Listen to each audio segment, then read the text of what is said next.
Okay, this is a quick demo of how to use the sftp or Secure File Transfer Protocol client from a terminal on a Mac. So right now I have a terminal open on my Mac, but I'm not logged into the Corn machine yet. So it's just a terminal on my local machine here. And the nice thing about OS X is it's Unix based, so all of the things like CD to navigate around and whatnot work on a Mac as well. So here I'm moving to the desktop directory, and this is just the special directory that has the things that are going to be displayed on the desktop. And I'm going to use the sftp command, and I'm going to log into the Corn machine. So the command is analogous to the SSH command. I enter my password.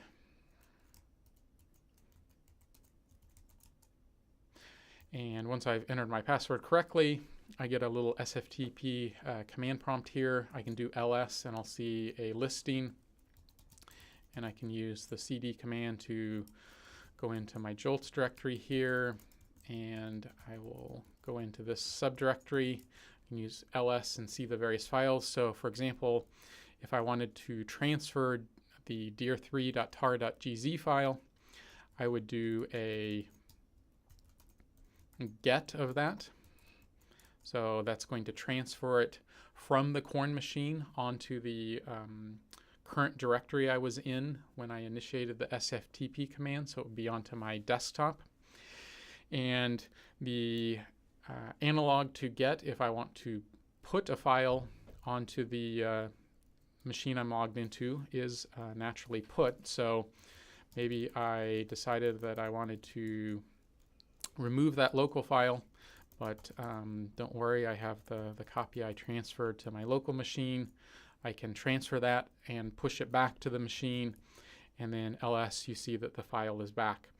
Now, the major disadvantage here is that from this little command prompt, if I wanted to get an entire directory of files and subdirectories like dir2, for example, you try this and you think, well, it's going to transfer that entire directory and its contents over. But if you're paying attention here and reading the messages, it says cannot download non-regular file because SFTP doesn't really support that mode. So the typical pattern is that if you wanted to transfer off an entire directory, is that you would log in via SSH and create a tar file, as you would have seen in one of the other videos here, and then you could transfer off that tar file, which represents an entire directory.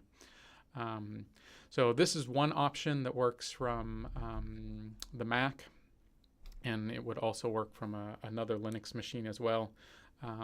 You can also investigate some of the other more graphically oriented options that have better support for transferring multiple files, an entire directory and things like that.